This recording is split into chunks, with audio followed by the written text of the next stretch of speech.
نفل پڑھ کے اللہ سے دعا مانگتے تھے اور اللہ تعالیٰ مہربانی فرما دیتے تھے۔ ایک تو نماز سے دنیا کی سب نعمتیں انسان کو ملتی ہیں، پھر نماز سے انسان کے باطن کی صفائی ہوتی ہے۔ اللہ تعالیٰ فرماتے ہیں ان الصلاۃ تنہی عن الفحشاء والمنکر، کہ نماز انسان کو فحش کاموں سے اور برے کاموں سے روکتی ہے۔ اب ہم نماز بھی پڑھ رہے ہوتے ہیں، برے کام بھی کر رہے ہوتے ہیں۔ اس کی وجہ کیا کہ ہماری نماز صحیح معنوں میں نماز ہی نہیں ہوتی، ہم اٹھک بیٹھک کر رہے ہوتے ہیں، غفلت کی نمازیں پڑھ رہے ہوتے ہیں۔ اللہ تعالیٰ ارشاد فرماتے ہیں اقم الصلاۃ لذکری، نماز قائم کرو میری یاد کی خاطر۔ اور ہماری نماز میں تو دکان کا کاروبار چل رہا ہوتا ہے، ادھر ادھر کے خیالات کا سلسلہ جاری ہوتا ہے، تو ایسی نماز پھر تاثیر نہیں لا پاتی۔ تو نماز کے اثرات ہم پر مرتب نہیں ہوتے، اس لیے پھر گناہ نہیں چھوٹتے۔ تو نماز کو نماز بنانا، اس کے لیے محنت کرنی پڑتی ہے۔ اگر کوئی کویسچن پوچھے، فرض کرو آپ سے، جی آپ نے نماز کو بنانا سیکھا؟ ہم نے کہا نماز بنانی سیکھی ہے، بس بچپن میں قاری صاحب نے ہمیں نماز یاد کروا دی اور ہم نے لوگوں کو جیسے دیکھتے تھے پڑھتے ہوئے ایسے پڑھنی شروع کر دی۔ سیکھی کہاں ہے نماز ہم نے؟ پہلے وقتوں میں مشائخ کے پاس آ کے لوگ نماز پڑھنا سیکھا کرتے تھے۔ حضرت سید احمد شہید رحمۃ اللہ علیہ کے پاس ایک صاحب آئے اور کہنے لگے کہ حضرت میں آپ کی خدمت میں اس لیے حاضر ہوا ہوں کہ مجھے صحابہ جیسی نماز پڑھنی سکھا دیں، مجھے صحابہ جیسی نماز پڑھنی سکھا دیں۔ نبی علیہ السلام نے صحابہ کو سکھایا اور صحابہ نے آگے امت کو سکھایا۔ چنانچہ اللہ کے محبوب صلی اللہ علیہ وسلم نے کھڑے ہو کے صحابہ کو نماز پڑھ کے دکھائی، فرمایا صلو کما رأیتمونی اصلی، تم جیسے مجھے دیکھ رہے ہو نماز پڑھتے ہوئے اس طرح نماز پڑھو۔ تو ظاہری صورت تو ہم نماز کی بنا لیتے ہیں، لیکن نماز کے اندر اللہ کی طرف کس طرح دھیان ہونا چاہیے، کس طرح دنیا سے ہمیں کٹ کے نماز پڑھنی چاہیے، وہ ہمیں سمجھ نہیں ہوتی۔ اور دنیا کی محبت اتنی ہمارے دلوں میں ہوتی ہے کہ وہ ہماری جان نہیں چھوڑتی۔ نماز میں بھی دنیا کا خیال۔ ایک بزرگ کسی نے پوچھا حضرت آپ کو نماز میں دنیا کا خیال آتا ہے؟ انہوں نے فرمایا وہی نہ دنیا نہ نماز میں آتا ہے نہ نماز کے بغیر آتا ہے، آتا ہی نہیں۔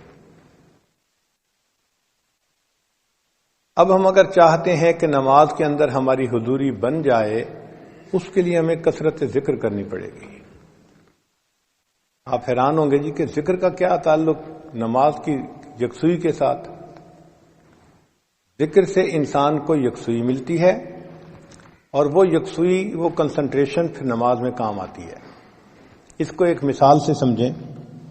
ایک آدمی اگر کہے کہ جی میں نے باکسنگ کا مقابلہ کرنا ہے، تو جب طے ہو گیا باکسنگ کا مقابلہ، تو آپ اس بندے کو دیکھیں گے کہ وہ روزانہ ورزش کرتا ہے، کبھی جاگنگ کر رہا ہوگا، کبھی ایکسرسائز کر رہا ہوگا، اور کبھی ایک لیدر کے تکیے کو مکے مار رہا ہوگا۔ یہ کیوں ایکسرسائز کر رہا ہے؟ اپنے اندر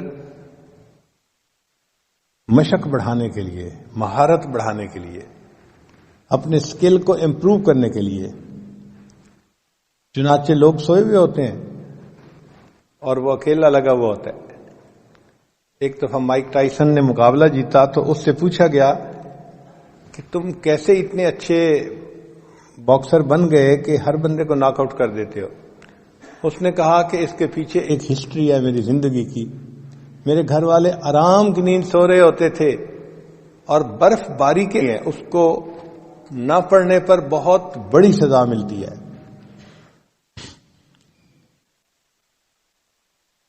اس میں اختیار نہیں ہے بندے کا کہ جی کوئی پڑھے یا کوئی نہ پڑھے، نہیں، وہ ہر ایک کو پڑھنے ہیں، چاہے کوئی عام آدمی ہے، کوئی ولی ہے، کوئی صحابی ہے، سب کو پڑھنے ہیں۔ تو فرض کہتے ہیں لازم جو ہوتی ہیں چیزیں، البتہ اس کے بعد کچھ اور بھی نمازیں ہوتی ہیں جن کو ہم سنت کہتے ہیں، وہ نبی علیہ الصلوۃ والسلام نے پڑھی ہیں، اور نبی علیہ الصلوۃ والسلام سے محبت کا تقاضا یہ ہے کہ ہم بھی ان کو پڑھیں، ان کا اجر بھی بہت۔ چنانچہ جو سنت مؤکدہ ہیں 12، جیسے ظہر کی 4 سنتیں، فجر کی 2 سنتیں، اور مغرب کے بعد بھی 2 سنتیں ہیں، اور عشاء کے فرض کے بعد بھی سنتیں ہیں، ان سنتوں کو جو بندہ باقاعدگی سے پڑھتا ہے، حدیث پاک میں آتا ہے اللہ تعالیٰ قیامت کے دن اس کو جہنم سے امن عطا فرمائیں گے۔ پھر کچھ ایسی رکعتیں ہوتی ہیں جن کو ہم نفل کہتے ہیں، وہ بندے کا اللہ سے محبت کا اظہار ہوتا ہے، ان کو آپشنل کہتے ہیں۔ اگر کوئی پڑھ لے گا تو ثواب ملے گا، اگر نہیں پڑھے گا تو وہ فائدہ نہیں اٹھا پائے گا، بس کوئی سزا نہیں ہوتی اس کے اوپر۔ یہ نمازیں بھی بہت اہمیت کی حامل ہیں۔ آج کل کے دور میں طبیعتوں میں سستی اتنی آ گئی ہے کہ نوجوان بس فرض پڑھتے ہیں یا مشکل سے سنت نماز پڑھی اور پھر مسجد سے چلے جاتے ہیں۔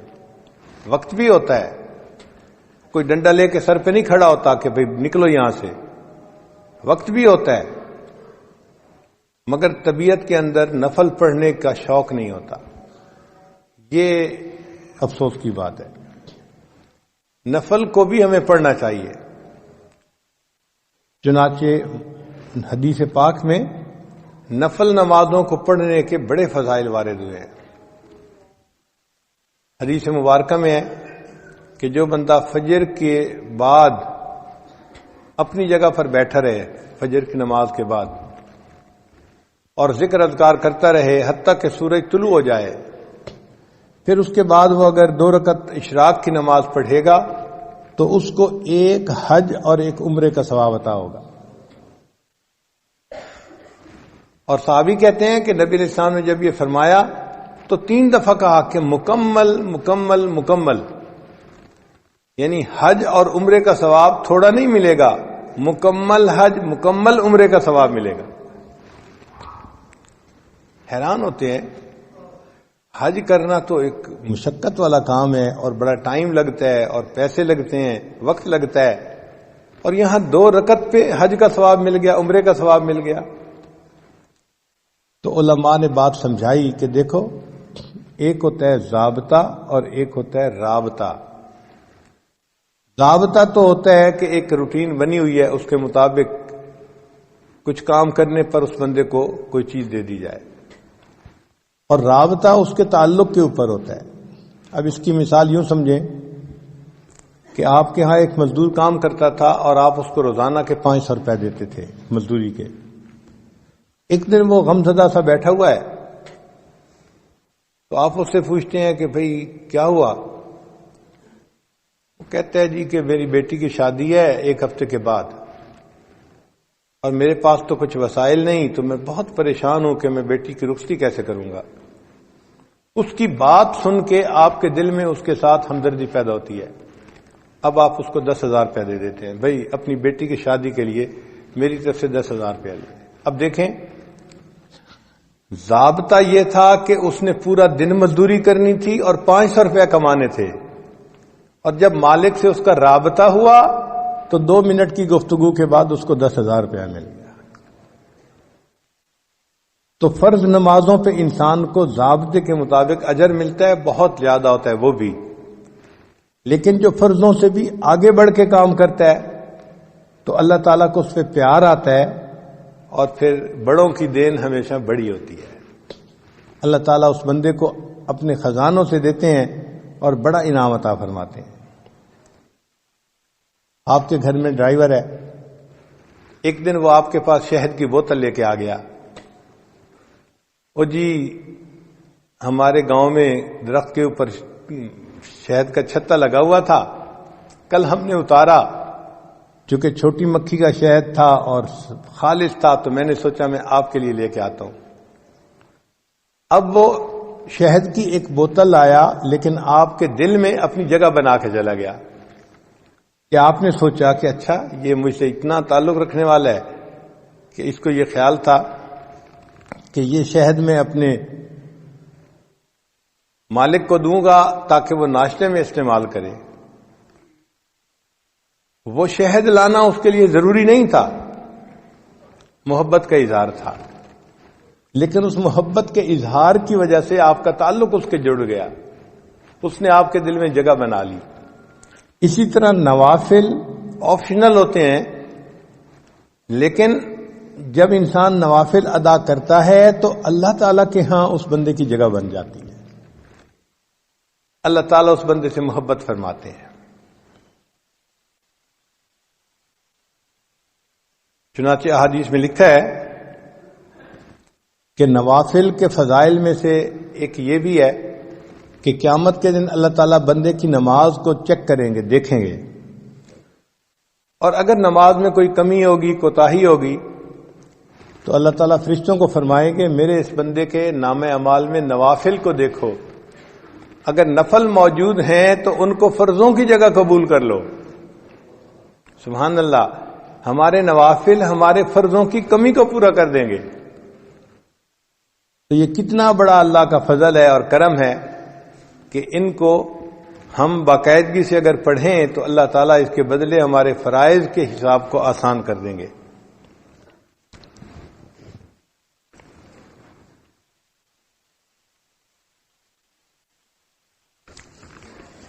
پھر یہ جو نوافل ہے نا، یہ فرائض کا حصار ہے کہ جو بندہ نوافل وقت پہ ادا کرتا ہے وہ فرائض کو اپنے وقت پہ زیادہ بہتر طریقے سے ادا کر سکے گا. اور اگر نوافل میں سستی کرے گا تو وقت کے ساتھ ساتھ سنن پر عمل کرنے میں سستی کرے گا، اور جو سنن پر سستی کرنے میں عمل کرے گا اللہ تعالیٰ اس کو فرائض سے محروم فرما دیں گے، اور جو فرائض سے محروم ہو گیا وہ انسان بدبخت اور شقی بن جائے گا. تو نوافل حصار ہیں انسان کے فرائض کا. اور ہم دیکھتے بھی ہیں بعض نوجوان بچے باہر ملکوں میں، عرب ملکوں میں خاص طور پر، ان کو صرف نماز کے فرائض پڑھنے کی عادت ہوتی ہے. چنانچہ آپ جماعت کے ساتھ نماز پڑھیں جدہ یا کسی اور جگہ پر، تو شروع میں آپ دیکھیں گے کہ 10 بندے ہوں گے امام کے ساتھ تکبیر اولیٰ سے نماز پڑھنے والے، لیکن پھر نوجوان آنے شروع ہو جائیں گے اور 4 رکعت مکمل ہونے تک پوری مسجد نوجوانوں سے بھر جائے گی. اتنے نوجوان نماز کے لیے آئے کہ پوری مسجد ہی بھر گئی، لیکن جیسے ہی سلام پھیرا وہ نوجوان اسی وقت اٹھ کے واپس جانا شروع کر دیں گے، اور 1 منٹ کے اندر پھر وہی 10-15 بندے جو نماز پڑھ رہے تھے پہلے وہی رہ جائیں گے، باقی سب مسجد سے چلے جائیں گے. تو گویا اب نوجوانوں نے صرف فرضوں کو ہی نماز بنا لیا، سنتوں کے پڑھنے کا شوق نہ رہا، نفل کا ذوق نہ رہا. اس میں پھر ہوتا کیا ہے کہ جو صرف فرض پڑھنے والے ہیں پھر کئی دفعہ فرض میں بھی سستی کر جاتے ہیں، آ نہیں پاتے. تو نوافل پڑھنے والا انسان یوں سمجھیں کہ اپنے فرائض کے گرد ایک حصار باندھ لیتا ہے، جس کی وجہ سے اس کے فرائض اچھے طریقے سے ادا ہو جاتے ہیں.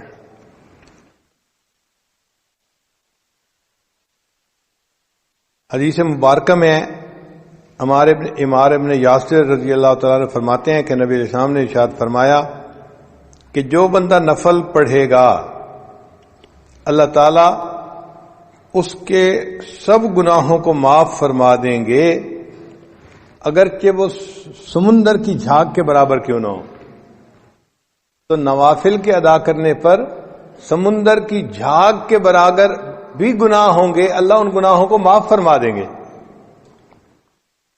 تو سعادت ہے جس بندے کو نفل پڑھنے کی توفیق نصیب ہو جائے.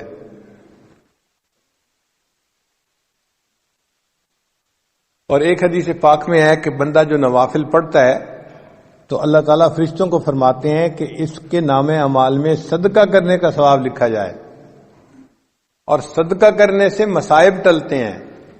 گویا نوافل پڑھنے والے بندے کے مصائب کو اللہ تعالیٰ اس کے اوپر سے ہٹا دیتے ہیں. آپ دیکھیں ہم اپنی پریشانیوں کے دور ہونے کے لیے کتنے فکر مند ہوتے ہیں، اور بعض لوگ تو عملیات کے پیچھے بھاگتے ہیں.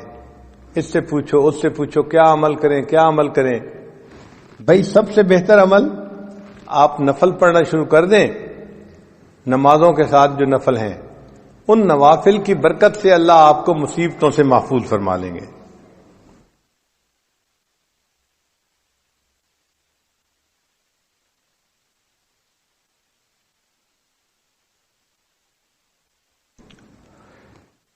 حضرت جابر رضی اللہ عنہ روایت کرتے ہیں کہ نبی علیہ السلام نے ارشاد فرمایا کہ جو لوگ دنیا میں نوافل ادا کرنے والے ہوں گے ان نوافل کے بدلے قیامت کے دن ان بندوں کو نور عطا کیا جائے گا. قیامت کے دن اندھیرا ہوگا اور ایمان والوں کے سروں کے اوپر نور ہوگا. جیسے ٹارچ ہوتی ہے نا بندے کے ہاتھ میں, اور اس ٹارچ کی روشنی میں وہ قیامت کے دن اندھیرے کا سفر کر رہے ہوں گے. اس وقت منافق ان کو کہیں گے کہ ذرا ہماری طرف بھی توجہ کیجیے, ہم آپ کے نور سے فائدہ اٹھا لیں. قیل ارجعوا وراءکم فالتمسوا نورا, ان کو کہا جائے گا واپس دنیا میں جاؤ, یہ نور تو دنیا میں ملا کرتا تھا, اب یہاں نہیں ملے گا. ہر بندے کو اس کا نور کام آئے گا. تو یہ نوافل قیامت کے دن ہمارے لیے نور ہوں گے. اب ایک بندے کے ہاتھ میں سیل فون کی روشنی ہے, ایک کے ہاتھ میں بیٹری کی روشنی ہے, اور ایک کے ہاتھ میں بلب کی روشنی ہے. تو بلب والا زیادہ خوش ہوگا کہ میری روشنی میرے لیے بہت کافی بھی ہے اور دوسروں کو بھی فائدہ پہنچا رہی ہے. تو جن لوگوں کے ایمان کا نور قیامت کے دن زیادہ ہوگا وہ قیامت کے دن خوش لوگ ہوں گے, خوشی کا اظہار کرنے والے لوگ ہوں گے.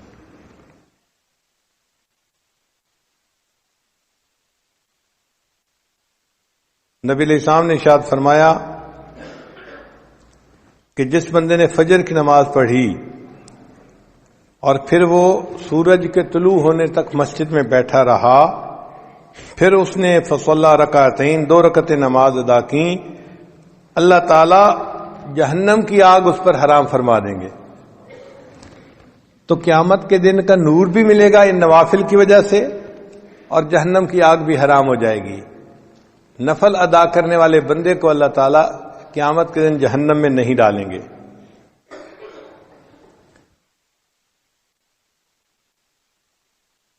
ربیہ بنت کعب رضی اللہ تعالیٰ عنہ فرماتے ہیں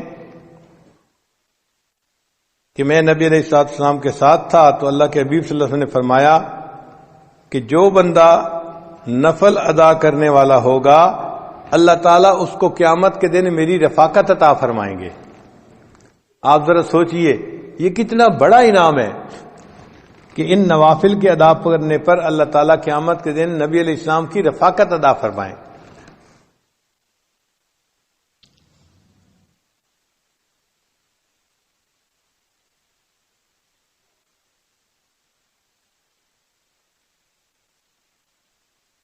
ایک بچہ اگر کسی مجمع میں اپنے باپ سے بچھڑ جائے تو کتنا پریشان ہوتا ہے, تو دنیا کے اندر بچہ باپ سے بچھڑ کے اتنا پریشان نہیں ہوگا جتنا ایک امتی قیامت کے دن نبی علیہ السلام سے بچھڑ کے پریشان ہوگا.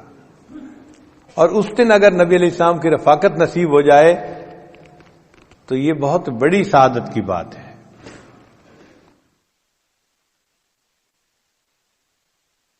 اور جو بندہ نوافل ادا کرتا ہے اس کو اللہ تعالیٰ کا قرب نصیب ہو جاتا ہے.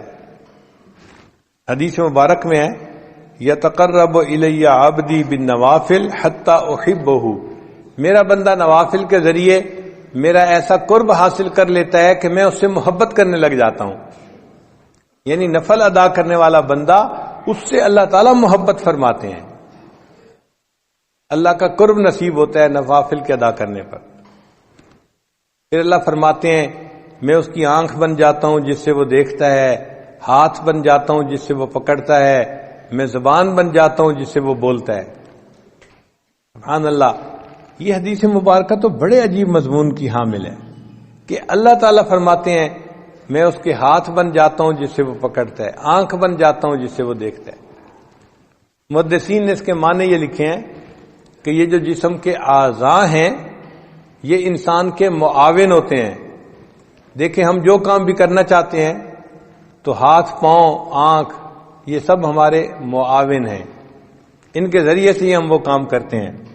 تو جب اللہ تعالیٰ نے فرمایا کہ میں اس کی آنکھ بن جاتا ہوں، ہاتھ بن جاتا ہوں، اس کا ایک معنی تو یہ ہے کہ اللہ تعالیٰ اس کے کاموں میں اس کے معاون بن جاتے ہیں، اور دوسرا معنی یہ ہے کہ انسان کے اعضاء اس کے محافظ بھی ہوتے ہیں۔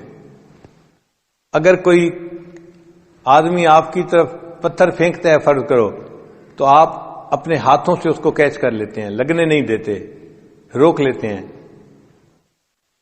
آپ کو کسی جگہ خطرہ ہو تو آپ بھاگتے ہیں وہاں سے بچنے کے لیے۔ تو اعضاء بندے کے محافظ بھی ہوتے ہیں۔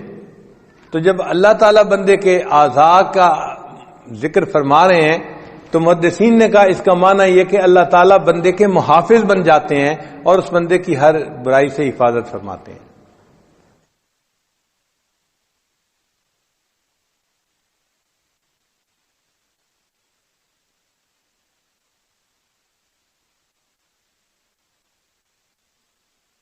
علامہ اقبال نے کہا ہاتھ ہے اللہ کا بندہ مومن کا ہاتھ، یعنی وہ ہاتھ تو بندہ مومن کا ہوتا ہے لیکن اعمال ایسے ہوتے ہیں کہ جیسے وہ اللہ کا ہاتھ ہے۔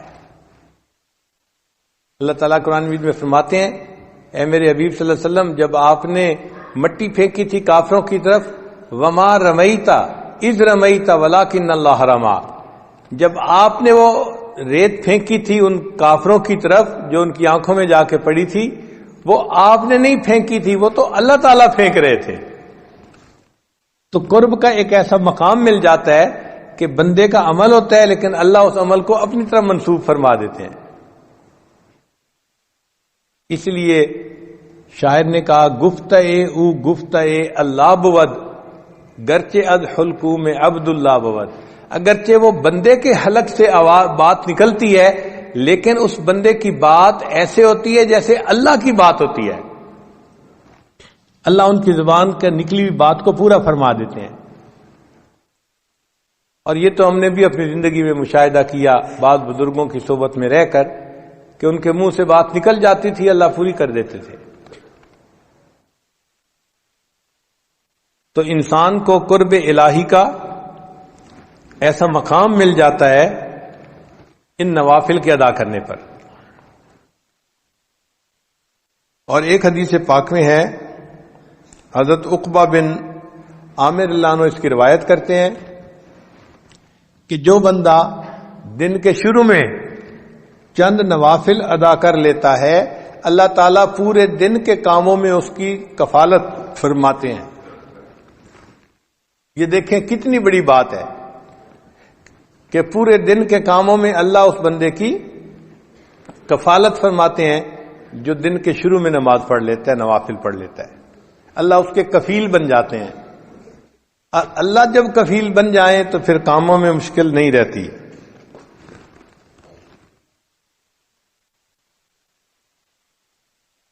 اور ایک حدیث قدسی ہے، امید ہے آپ اس کو دل کے کانوں سے سنیں گے۔ اللہ تعالیٰ ارشاد فرماتے ہیں ابن آدم، اے ابن آدم تفرغ لعبادتی، تو میری عبادت کے لیے اپنے آپ کو فارغ کر لے، املأ صدرک غنًا، میں تیرے سینے کو غنا سے بھر دوں گا، واسد فقرک، اور میں تیرے فقر تنگ دستی کے راستے کو بند کر دوں گا، یعنی نہ تجھے تنگ دستی آئے گی اور تیرے سینے میں غنا کو ڈال دوں گا، تو مستغنی ہو جائے گا سب سے، تجھے دوسروں کی حاجت نہیں رہے گی۔ تو دیکھیے نوافل کے ادا کرنے پر دنیا کے فائدے بھی کتنے ہیں انسان کے لیے۔ وَإِلَّا تَفْعَلْ، اور اگر تو ایسا نہیں کرے گا یعنی نوافل نہیں پڑھے گا، مَلَأْتُ يَدَيْكَ شُغْلًا، میں تیرے ہاتھوں کو کاموں میں مصروف کر دوں گا۔ اور واقعی آج ہاتھ کاموں میں ایسے مصروف ہیں، ایک کام ختم نہیں ہوتا دوسرا اوپر سے، دوسرا ختم نہیں ہوتا تیسرا اوپر سے، تیسرا ختم نہیں ہوتا چوتھا اوپر سے، اسائنمنٹس کے بعد اسائنمنٹس۔ تو اللہ نے اس بندے کے ہاتھوں کو کاموں سے مشغول کر دیا۔ ولم اسد فقرک، اور میں تیرے فقر کے راستے کو تنگ جو ہے بند بھی نہیں کروں گا۔ چنانچہ کاروبار بھی ہوتا ہے اور پیسے سے ٹائٹ بھی ہوتے ہیں، اس کا قرضہ دینا ہے، اس کا قرضہ دینا ہے، اور جی 5 کنٹینر ادھر پھنس گئے، 2 کنٹینر ادھر پھنس گئے، اب مصیبت میں پڑے ہوئے ہیں اور مانگنے والے تنگ کر رہے ہیں. ہونے کے باوجود یہ بندہ پریشان ہوتا ہے.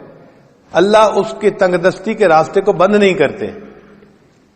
تو نوافل پڑھنے کا دیکھو یہ کتنا بڑا اجر ہے کہ اللہ تعالیٰ بندے کو غنا عطا فرما دیتے ہیں دل کا، اور دوسرا فقر کے راستے کو اللہ اس کے لیے بند کر دیتے ہیں.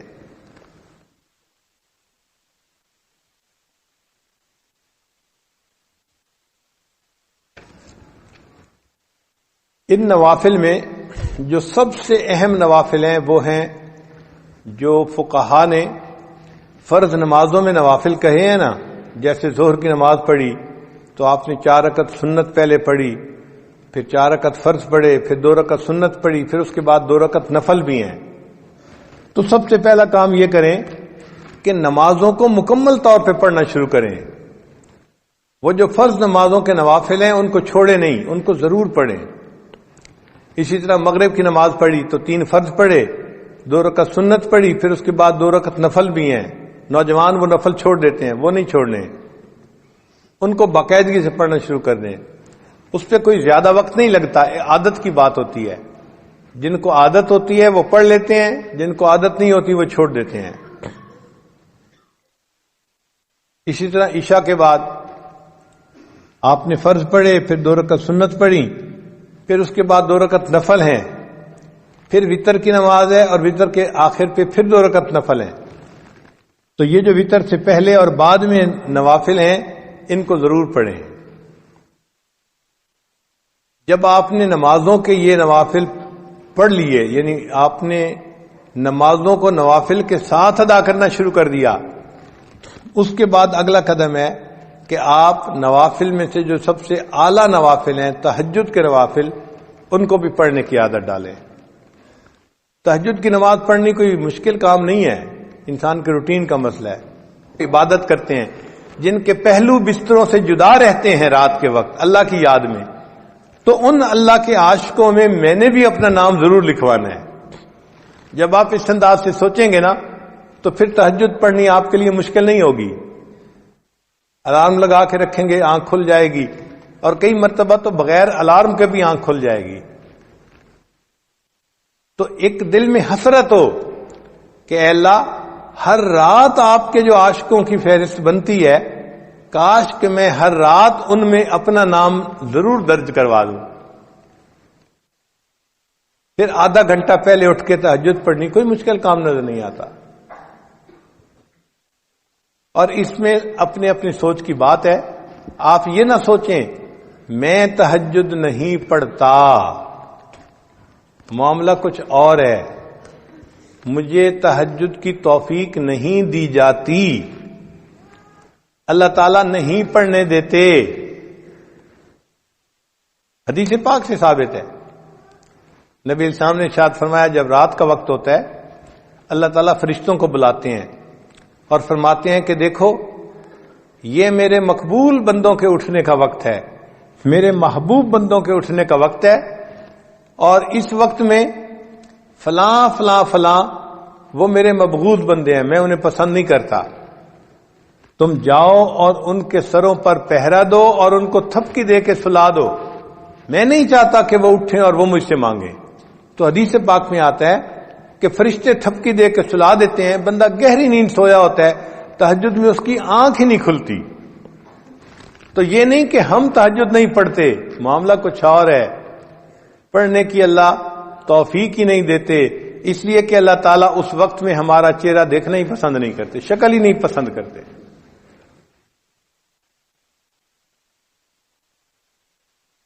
پھر اللہ تعالیٰ فرشتوں کے دوسرے گروپ کو کہتے ہیں کہ دیکھو فلاں فلاں فلاں میرے نیک بندے ہیں، تم جاؤ اور ان کو پر مار کے جگا دو تاکہ یہ اٹھے تہجد پڑھیں اور میں ان کی جھولیوں کو انعام سے بھر دوں. چنانچہ سوئے ہوئے ہوتے ہیں، تھکے ہوئے ہوتے ہیں، اچانک آنکھ کھل جاتی ہے. وہ جو آنکھ کھلتی نہیں ہے وہ خود بخود نہیں کھلتی، وہ آنکھ کھلوائی جاتی ہے. اللہ تعالیٰ فرشتے کے ذریعے سے آنکھ کھلواتے ہیں، میرے بندے اٹھو مجھ سے مانگو میں تمہیں عطا کر دوں. پھر اللہ تعالیٰ تیسرے گروپ کو کہتے ہیں فرشتوں کے کہ جاؤ اور میرے فلاں فلاں بندے وہ میرے مقربین ہیں، ان کی صرف کروٹ بدل دو، وہ سارا دن دین کا کام کرتے رہے، ان کا جسم تھکے ہوئے ہیں، بس ان کی کروٹ بدل دو. اگر وہ چاہیں گے تو وہ اٹھ کے تہجد پڑھ لیں گے، اور اگر وہ چاہیں گے تو وہ سوئے رہیں گے. میں ان کے تہجد پڑھنے پہ بھی راضی ہوں، میں ان کے سونے پہ بھی راضی ہوں. یہ وہ لوگ ہوتے ہیں کہ جن کی نیند ان کے لیے عبادت بن جایا کرتی ہے. تو یہ 3 طرح کے گروپ رات کے وقت جو ہے آتے ہیں اور بندوں کو جگاتے ہیں، یا کروٹ بدلتے ہیں، یا بندوں کو سلا دیتے ہیں. تو معاملہ ہمارے اختیار میں نہیں ہے، اللہ کے اختیار میں ہے. اس لیے ہم اللہ سے توفیق مانگیں کہ اے اللہ ہمیں رات کی اس عبادت سے محروم نہ فرما دیجیے. اور جس دن آپ کو تہجد نہ ملے، غم ہونا چاہیے، فکر ہونی چاہیے کہ آج کون سا گناہ مجھ سے سرزد ہو گیا جس کی وجہ سے میں تہجد سے محروم کر دیا گیا. فکر ہوگی تو تہجد کی توفیق بھی نصیب ہوگی. آج بھی دنیا میں ایسے لوگ ہیں سالوں ان کی تہجد قضا نہیں ہوتی. ہمارے حضرت مرشد عالم رحمت اللہ علیہ فرمایا کرتے تھے کہ تہجد کے وقت اتنا نور برستا ہے کہ دیہاتی عورتیں جو اس وقت اٹھ کر لسی بناتی ہیں اپنے گھروں میں، وہ بھی تہجد کے انوارات سے محروم نہیں رہتی. تو جو عورتیں لسی بلوتی ہیں، اگر وہ تہجد کے انوارات سے محروم نہیں رہتی تو جو اٹھ کے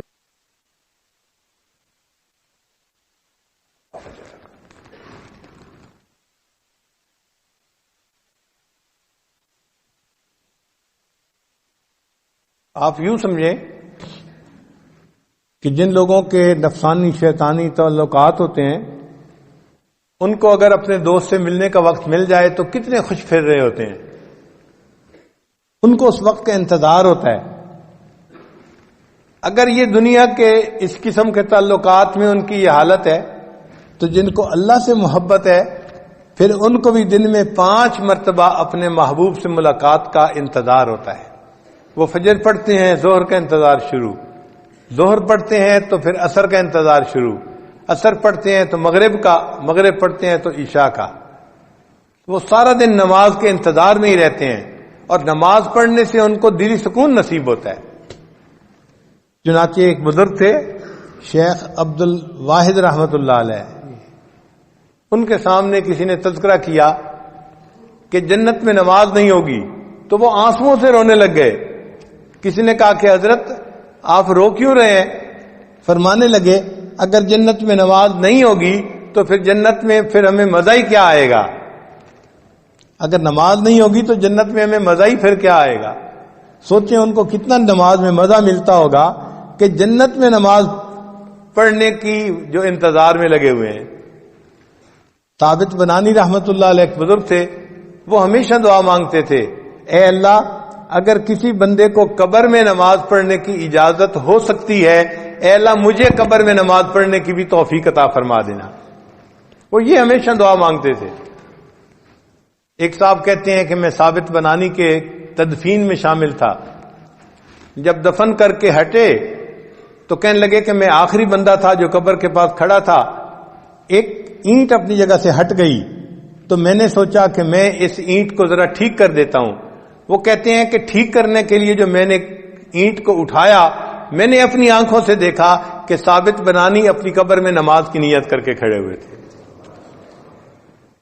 تو دیکھیے لوگ تو قبر میں نماز پڑھنے کی دعائیں مانگتے ہیں اور ہم سے دنیا کی 5 نمازیں نہیں پڑھی جاتی، اور اگر پڑھتے بھی ہیں تو پھر نوافل چھوڑ دیتے ہیں. نوافل ضرور پڑھیں، کیا پتہ یہی نوافل قیامت کے دن ہمارے فرائض کی بدلے میں قبول کر لیے جائیں. اور تہجد کی نماز میں تو انسان کو خیر ملتی ہے. جو بندہ اللہ سے خیر لینا چاہے وہ تہجد کے وقت اٹھے اور اللہ سے مانگے، اللہ جھولیاں بھر دیتے ہیں. حدیث پاک میں ہے اللہ تعالیٰ فرماتے ہیں حل من سائل فاعطی علی، ہے کوئی سوال کرنے والا کہ جسے میں عطا کروں. جب بادشاہ اعلان کروا رہا ہے کوئی مانگنے والا جسے عطا کیا جائے، اور مانگنے والے سوئے پڑے ہوتے ہیں تو ان کو کیسے ملے گا. تو تہجد کے وقت میں چاہے آپ 15 منٹ پہلے اٹھیں، آدھا گھنٹہ پہلے اٹھیں، اٹھ کے 4 رکعت پڑھ کے اللہ سے مانگنے والوں کی فہرست میں اپنا نام ضرور لکھوائیں. فقیروں کی فہرست میں اپنا نام ضرور شامل کر لیں. جب عشق سکھاتا ہے آداب سحرگاہی، جب عشق سکھاتا ہے آداب سحرگاہی، کھلتے ہیں غلاموں پر انداز شہنشاہی. عطار ہو رومی ہو راضی ہو غزالی ہو، کچھ ہاتھ نہیں آتا بے آہ سحرگاہی. کوئی بھی ہو جب تک تہجد کا پابند نہیں بنے گا اس کو اللہ تعالیٰ کے وہ معارف نصیب نہیں ہوں گے. تو اگر وہ معارف حاصل کرنا چاہتے ہیں تو ہمیں اپنی تہجد کی نماز کو پکا کرنا پڑے گا. مرد بھی نماز کو پابندی سے پڑھیں، عورتیں بھی نماز کو پابندی سے پڑھیں. یہ سب سے افضل نماز ہے سالکین کے لیے، تہجد کی نماز. پھر اس کے بعد اشراق کی نماز ہے. اشراق کی نماز یہ ہے کہ انسان فجر کی نماز پڑھے، پھر اپنی جگہ پر بیٹھے ہوئے تلاوت کرے، تسبیحات پڑھے، اور جب سورج ایک نیزہ اوپر آ جائے تو اس وقت 2 رکعت 4 رکعت نوافل پڑھ لے. وہ اشراق کی نماز کہلاتی ہے. اور حدیث پاک میں ہے کہ اس نماز کو پڑھنے پر اللہ بندے کو ایک حج اور ایک عمرے کا ثواب عطا فرماتے ہیں. ہم تو ثواب کی خاطر پڑھتے ہیں نا، لیکن جو اللہ والے ہوتے ہیں نا وہ سواد کی خاطر پڑھتے ہیں، مزے کی خاطر پڑھتے ہیں. ان کو ثوابوں کی طلب کم ہوتی ہے، اپنے محبوب سے محبت کا تعلق نبھانے کا ان کو شوق زیادہ ہوتا ہے. حضرت خواجہ مجذوب رحمۃ اللہ فرماتے ہیں بندگی سے ہمیں تو مطلب ہے، بندگی سے ہمیں تو مطلب ہے، ہم ثواب و عذاب کیا جانے. بندگی سے ہمیں تو مطلب ہے، ہم ثواب و عذاب کیا جانے. کس میں کتنا ثواب ملتا ہے، عشق والے حساب کیا ہے. عشق والوں کو ان حسابوں کا کیا پتا، وہ تو اللہ کی محبت میں نوافل پڑھ رہے ہوتے ہیں.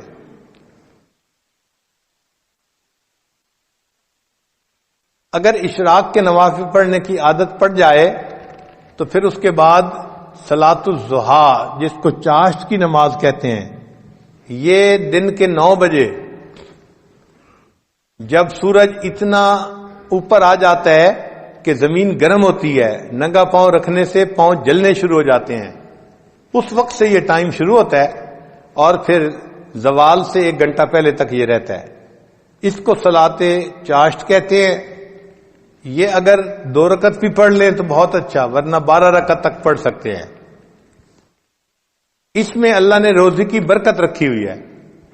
چنانچہ جو بندہ چاشت کی نماز پڑھتا ہے اللہ تعالیٰ اس کو برکت والی روزی عطا فرما دیتے ہیں.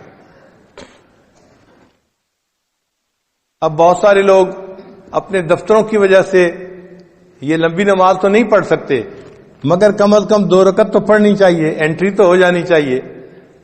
بلکہ فقہا نے تو یہاں تک لکھا ہے کہ اگر یہ بندہ دفتر میں اتنا مصروف ہو جاتا ہے کہ وہاں اس کے لیے نفل پڑھنا ممکن نہیں ہوتا تو اشراق کے وقت میں 2 رکعت نفل اشراق کی نیت سے پڑھ لے اور 2 رکعت نفل چاشت کی نیت سے پڑھ لے، اللہ اس کو بھی قبول فرما لیں گے. تو اشراق اور چاشت تو اس طرح ہو گئی. پھر اس کے بعد تیسری نماز ہے جس کو صلاۃ اوابین کہتے ہیں. وہ مغرب کے بعد 6 رکعت پڑھنی ہوتی ہیں نفل، مغرب اور عشاء کے درمیان میں. کوئی مشکل نہیں، اگر انسان ہمت کر لے تو پڑھ سکتا ہے. 6 رکعت نفل پڑھنے پہ 5 منٹ لگتے ہیں یا 6 منٹ لگتے ہیں، لیکن اجر پتہ ہے کتنا؟ حدیث پاک میں ہے کہ جو بندہ اوابین کے 6 رکعت نفل پڑھتا ہے اللہ اس کو 12 سال کی عبادت کا ثواب عطا فرما دیتے ہیں. 6 رکعت پڑھنے پر 12 سال کی عبادت کا ثواب ملا تو سوچئے یہ کتنا بڑا انعام ہے.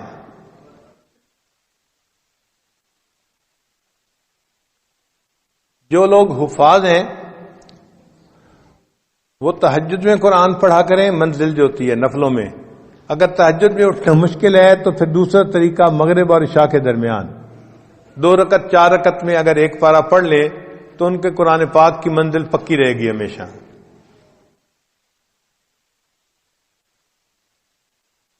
اور رات کی نماز کو تہجد کی نماز کہتے ہیں. تو گویا 5 فرض نمازیں ہوئیں اور 4 نفل نمازیں ہوئیں، اشراق، چاشت، اوابین، تہجد. تو جیسے عام لوگ 5 فرض نمازوں کا اہتمام کرتے ہیں، جو سالکین ہوتے ہیں ان کو 9 نمازوں کا ایسے اہتمام کرنا چاہیے. ان کے لیے یہ 4 نمازیں بھی محبت کی بنا پہ فرض کی مانند ہوتی ہیں نفل نمازیں، لیکن محبت کے میدان میں وہ اس طرح اس کو ادا کرتے ہیں جیسے فرض ہوتا ہے. پھر اس کے بعد بھی کچھ نمازیں ہیں. انسان جب وضو کرتا ہے تو تحیت الوضو 2 رکعت نفل پڑھنے وہ بھی مسنون ہے. مسجد میں داخل ہوتا ہے تو 2 رکعت تحیت المسجد پڑھنا یہ بھی مسنون ہے. تو ان نمازوں کو بھی پڑھنا چاہیے. جب موقع ملے تحیت الوضو پڑھیے، تحیت المسجد پڑھ لیجئے. پھر اگر انسان سے کوئی غلطی ہو گئی تو صلاۃ التوبہ 2 رکعت توبہ کے پڑھنا یہ بھی حدیث سے ثابت ہے. پھر اگر اللہ نے کوئی نعمت عطا فرما دی تو 2 رکعت شکرانے کے ادا کرنا یہ بھی حدیث پاک سے ثابت ہے. ان نمازوں کو جتنا آپ پڑھ سکتے ہیں اتنا پڑھیں، ان کا اجر ملے گا، اس کے بدلے فرض قبول ہو جائیں گے. اور قیامت کے دن اللہ تعالیٰ بندے کو نبی علیہ السلام کی رفاقت عطا فرمائیں گے اور اونچا مرتبہ عطا فرمائیں گے.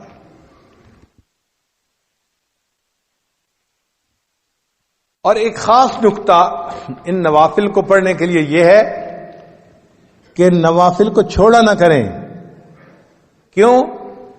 ہم نہیں جانتے کس جگہ کا کیا ہوا ہمارا سجدہ ہمارے اللہ کو پسند آ جائے. تو یہ سوچا کریں کہ ہو سکتا ہے یہ جو نفل نماز میں پڑھ رہا ہوں میرا یہ سجدہ میرے مالک کو پسند آ جائے.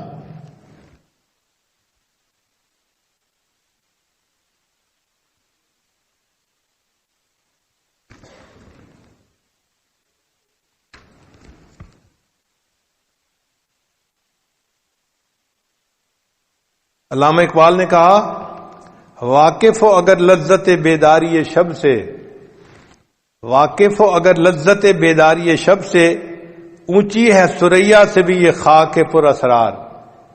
یعنی یہ خاک کی مٹھی انسان جو ہے یہ ثریا سے بھی اونچا چلا جاتا ہے. اللہ تعالی ہمیں بھی بیداری شب کی لذت عطا فرمائے. تیری محفل بھی گئی، چاہنے والے بھی گئے، شب کی آہیں بھی گئیں، صبح کے نالے بھی گئے.